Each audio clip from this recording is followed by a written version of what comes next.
ကျွန်တော်တို့ဒီနေ့ကျင်းပတဲ့တင်နန်းဆင်ပွဲရတော့ကျွန်တော်တို့ဒီရန်ကုန်တိုင်းဒေသကြီးအားကစားနဲ့လူငယ်ရေးအထောက်အကူပြုလုပ်ငန်းကော်မတီနဲ့ငင်းငင်းနဲ့ဘဝလုံခြုံရေးကော်မတီတို့နဲ့ဒီ EMS မြန်မာအဖွဲ့တို့ပူးပေါင်းနဲ့ဒီရန်ကုန်တိုင်းတွင်းမှာရှိတဲ့လူမှုကယ်ဆယ်ရေးပရဟိတအသင်းတွေကိုမှာရှိတဲ့ကျွန်တော်တို့စေတနာဝန်နဲ့အသင်းဝင်တွေပေါ့နော်ရေပြင်အသက်ကယ်ဆယ်ရေးတင်နန်းအမှတ်စဉ်တင်မြင့်ဆောင်2025တင်နန်းဆင်ပွဲခမ်းနားဖြစ်ပါတယ်ခင်ဗျဒီတင်နန်းကိုကျွန်တော်2025ခုနှစ်ဇွန်လ3ရက်နေ့ကနေပြီးတော့ဇွန်လ9ရက်နေ့ထိပေါ့ကျွန်တော်တင်နန်းဖွင့်လှစ်ခဲ့တာဖြစ်ပါတယ်တင်နန်းကိုကျွန်တော်နှစ်ပိုင်းခွဲပြီးဆောင်ရွက်ပါတစ်ပိုင်းတော့ကျွန်တော်ဒီရန်ကုန်တိုင်းဒေသကြီးလူငယ်ရေးရာကော်မတီရဲ့ဥဆောင်လမ်းညွှန်မှုနဲ့အတူဒီရန်ကုန်တိုင်းဒေသကြီးလူငယ်စင်တာမှာစာတွေ့တင်နန်းတွေပေါ့နောက်ပြီးတော့ကျွန်တော်တို့ရှာဖွေကယ်ဆယ်ရေးအခြေခံတင်နန်းအသက်ကယ်ရေး EMS တင်နန်းနောက်ကျွန်တော်တို့ရင်တိန်ရင်အန်ရလန်အန်ရအသိပညာပေးတင်နန်းလျှက်စစ်နဲ့ပတ်သက်အသိပညာရေးတင်နန်းတွေကိုဆောင်ရွက်ပါတယ်နောက်ကျွန်တော်ရန်ကုန်တိုင်းဒေသကြီးတွန်တေးခရိုင်တွန်တေးမြို့နယ်မှာသွားရောက်ပြီးတော့ရေပြင်ကယ်ဆယ်ရေးကျွန်တော်တို့တရုတ်ပြတင်နန်းကိုတွန်တေးတူးမြောင်းတွင်းမှာကျွန်တော်3ရက်တိတိကျွန်တော်ဆောင်ရွက်ခဲ့တာဖြစ်ပါတယ်ဒီတင်နန်းကိုကျွန်တော်တို့အဓိကဆောင်ရွက်တဲ့အခါမှာကျွန်တော်တို့ဒီမိုးရသည့်ကာလတွေမှာကျွန်တော်တို့နိုင်ငံမှာသဘာဝဘေးရန်တွေကဒါ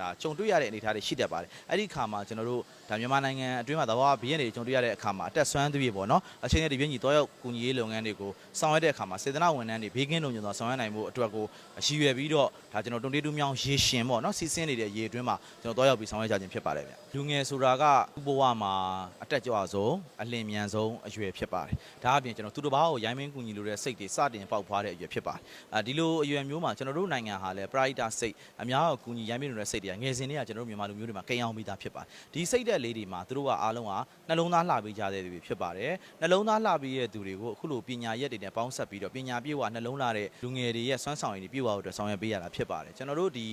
ရန်ကုန်တိုင်းဒေသကြီးအားကစားနဲ့လူငယ်ရေးအထောက်အကူပြုလုပ်ငန်းကော်မတီဟာ2025ခုနှစ်မတ်လမှာစတင်ဖွဲ့စည်းခဲ့ပါတယ်ရန်ကုန်တိုင်းဒေသကြီးရဲ့လူငယ်ရေးရာကဏ္ဍနဲ့အားကစားနဲ့ကာယပညာကဏ္ဍမှာကျွန်တော်တိုးတက်မှုတွေရရှိဖို့အတွက်အထောက်အကူပြုဖို့အတွက်လူကြီးလူငယ်စုံလင်စွာနဲ့ပါဝင်ထားတဲ့ကျွန်တော်ကော်မတီတစ်ရပ်ဖြစ်ပါတယ်။ရန်ကုန်တိုင်းဒေသကြီးအစိုးရအဖွဲ့ရဲ့အနီးကပ်ကြီးကြပ်လမ်းညွှန်မှုနဲ့ဆောင်ရွက်တာဖြစ်တဲ့အတွက်တိုင်းဒေသကြီးအတွင်းမှာရှိတဲ့လူငယ်တွေရဲ့ဗလ9တန်းဖွံ့ဖြိုးရေးနဲ့ကျွန်တော်အခုလူမှုကယ်ဆယ်ရေးလုပ်ငန်းဆောင်ရွက်နေတဲ့လူငယ်တွေပါဝင်ဗတ်စုံကဏ္ဍဆောင်ကလူငယ်တွေရဲ့ဒါစွမ်းဆောင်ရည်မြင့်တင်ရေးလုပ်ငန်းတွေကိုလည်းကျွန်တော်တို့ဆောင်ရွက်ရခြင်းဖြစ်တဲ့အတွက် PT ဖြစ်မိပါတယ်ကိုရိုင်းလည်းလူငယ်တူဖြစ်တဲ့အတွက်လူငယ်တွေရဲ့အရေးကိုတထောင်တနေရာနေဦးစီးဦးဆောင်ပေါင်းဝင်ရတဲ့အတွက်လည်းအများကြီးဝမ်းသာကျေနပ်မိပါတယ်ပရိုက်တာလုပ်ငန်းဆိုတ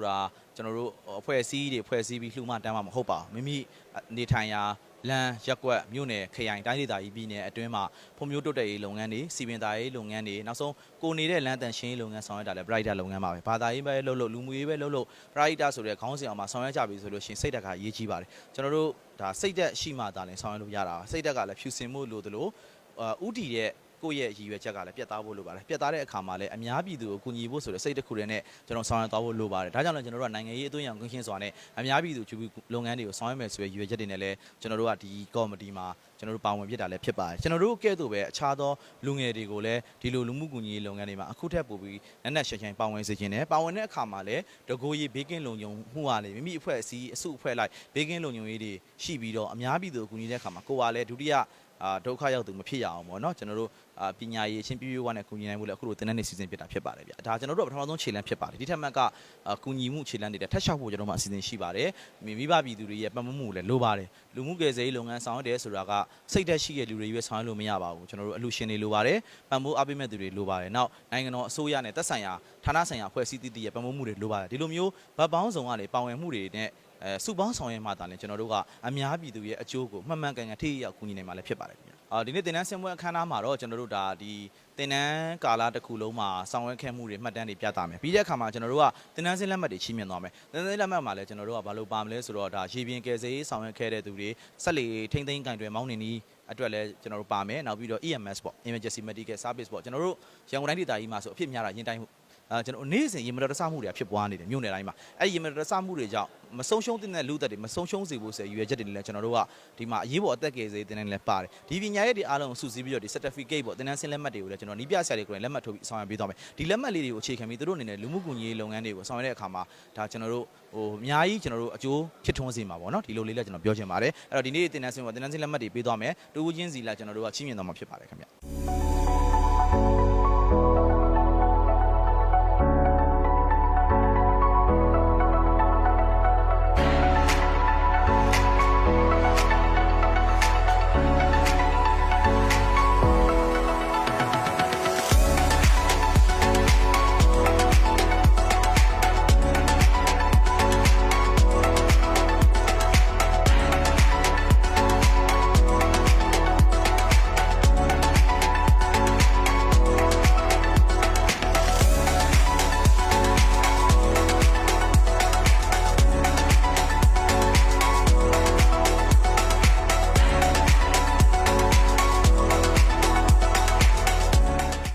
ကျွန်တော်တို့တင်နန်းကိုလေ့ကျင့်ရတာတော့3ရက်6လ2025အင်္ဂါနေ့ကစတင်ပြီးတော့ကျွန်တော်တင်နန်းသား90နဲ့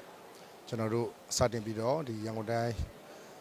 အစိုးရအဖွဲ့လူငယ်ရေးရာဒီစင်တာခမ်းမမှာကျွန်တော်တို့ဖွင့်လှစ်ပြီးတော့ကျွန်တော်အဲ့ဒီနေ့မှာပဲတခါတည်းတန်လျင်မြို့တရားဒီပကာကတကနမှာရှိတဲ့ရေကူးကမှာကျွန်တော်အခြေခံရေကူးတင်နန်းရေသေးမှာကျွန်တော်တို့လူကိုညီမှုတင်နန်းများကိုကျွန်တော်တို့ဆရာဦးမောင်မောင်တန်းနေပြီးတော့အဲ့ဒီတနေ့ကုန်လက်တွေ့စတင်အခြေခံတင်နန်းတင်ပြပါတယ်၄ရက်နေ့ကစပြီးကျွန်တော်တို့တွန်တေးမြို့မှာရှိတဲ့စိတ်ဓာတ်ဒုက္ခလူမှုကူညီအဖွဲ့နဲ့ကျွန်တော်ပူးပေါင်းပြီးတော့ရေပြင်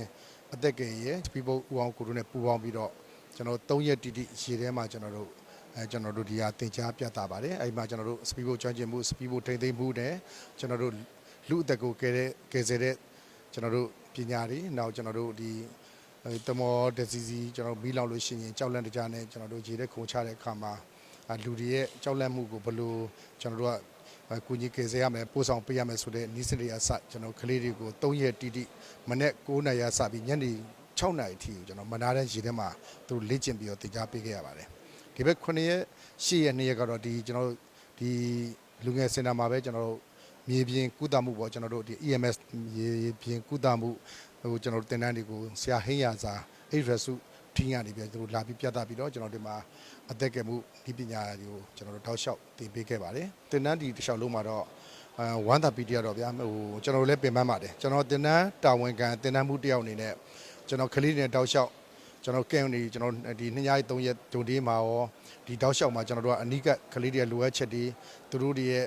စားတောက်မှုနေထိုင်မှုအစကျွန်တော်တို့တာဝန်ရှိတဲ့အတွက်ကျွန်တော်တောက်လျှောက်အနိကကြီးကြပ်မှုတွေတဲ့ပင်ပန်းပါတယ်ကျွန်တော်တို့လေးတွေအခုလိုကျွန်တော်တက်တက်ကြွရနဲ့အောင်မြင်စွာတင်တန်းကိုပြီးဆုံးတဲ့ဒီတက်ရောက်တာကိုပဲကျွန်တော်မှပီတိဖြစ်ရတယ်ဒါကလေးကျွန်တော်တို့တိုင်းပြည်အတွက်အားတစ်ခုပါပဲတဘာဘေးရန်နဲ့ပတ်သက်လို့ရှိရင်သူတို့လေးတွေစုစုစည်းစည်းနဲ့ကျွန်တော်တို့ဒီလို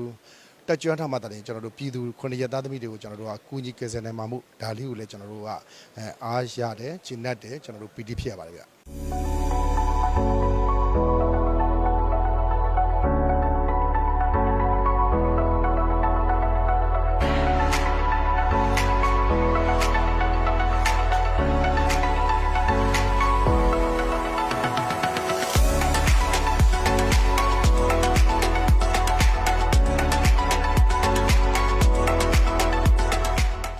ဒီတင်နန်းတက်ရတဲ့ကြိုးကျေးဇူးရရှိရတော့ကျွန်တော်တို့ဒါကျွန်တော်တို့ကဒါတက်ပြီးသားပြီပေါ့ဒါပေမဲ့တက်ပြီးသားအချိန်မှာကျွန်တော်ပြန်တက်တဲ့ခါကျတော့ပို့ပြီးတော့လည်းဒါပြန်နှွေးပြီးသားလည်းဖြစ်တယ်နောက်ပြီးတော့ကျွန်တော်ရေပြင်တကီရေရှင်မှာလောက်ရတဲ့အနေထားတွေစပီးဖို့မောင်းရတဲ့အနေထားတွေရှက်တန်းမောင်းရတဲ့အနေထားတွေနောက်ပြီးရေထဲလူနာကိုကယ်ဆယ်ရတဲ့အနေထားတွေပေါ့အဲကြိုးကျေးဇူးတွေရရှိပါတယ်ဗျပထမဆုံးကအခြေခံပေါ့ကျွန်တော်တို့ရေကန်ထဲမှာယဉ်ကျင့်ပါတယ်ကျင့်ပြီးတော့မှကျွန်တော်တို့တွန်တေးတူးမြောင်းနဲ့ပေါ့ရေရှင်မှာကျွန်တော်ကျင့်ပါတယ်တွန်တေးမြောင်းရေရှင်မှာကျင့်ပါတယ်မကျင့်ရင်မှကျွန်တော်တို့အရင်ဆုံးရေအတိမ်မိုင်းပေါ့အတိမ်မိုင်းမှာယဉ်ကျင့်ပါတယ်အားလုံးတန်းနှီးပြတွေ ready ဖြစ်ပြီဆိုတာမှအဆင်ပြေပြီဆိုမှကျွန်တော်တို့ရေနဲ့ပိုင်းကိုခေါ်ပါတယ်တုပ်ပြခဲ့တဲ့အခါမှာပေါ့လေပေါ်ကနေမှကျွန်တော်တို့ဆင်းပြီးတော့လူနာကိုသွားခေါ်တယ်ရင်တယောက်သွားတယ်သွားပြီးသွားခေါ်ပြီးနောက်ကိုယ့်ရဲ့အဖွဲ့ဝင်တွေကိုခေါ်တယ်ပြီးရင်ကျွန်တော်တို့ဒီလူနာတဲ့စပိုင်းပုံနဲ့ကျွန်တော်တို့တင်တယ်ပြီးကျိုးနဲ့ဆွဲတင်တယ်